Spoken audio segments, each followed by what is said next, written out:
রবীন্দ্রনাথ ঠাকুরের বাসায় বড় বড় কবিদের আড্ডা হচ্ছে।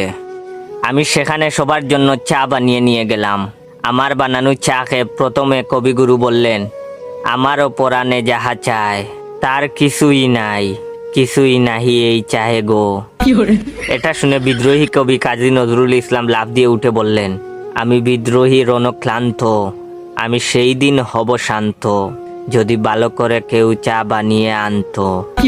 নজরুলের কথা শুনে উদাস মুখে জীবনানন্দ দাশ বললেন, আর আসিব না ফিরে রবি ঠাকুরের নীড়ে, গরম চায়ে মুখ দিয়ে টুট গিয়েছে পুড়ে।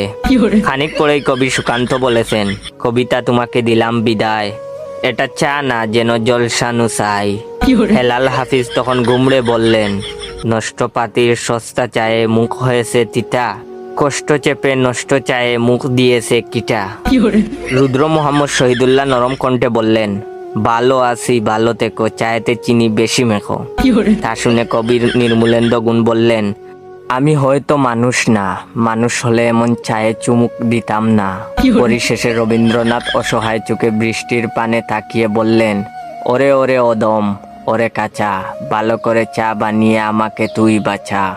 এখন যে আমার টিকটক অ্যাকাউন্ট বাইসা বনফায়ার আর ইউজার নেম ইওর জয় অ্যাকাউন্টটা ফলো দিয়ে রাখবে আর আমার এই ভিডিওটা তার 10 জন বন্ধুকে শেয়ার করবে, তাকে আমি আমার নিজ হাতে এইরকম চা খাওয়াবো আর সেও একজন কবি হয়ে যাবে। তাই দেরি করছো কেন? এক্ষুনি বেশি বেশি করে শেয়ার করো। ধন্যবাদ।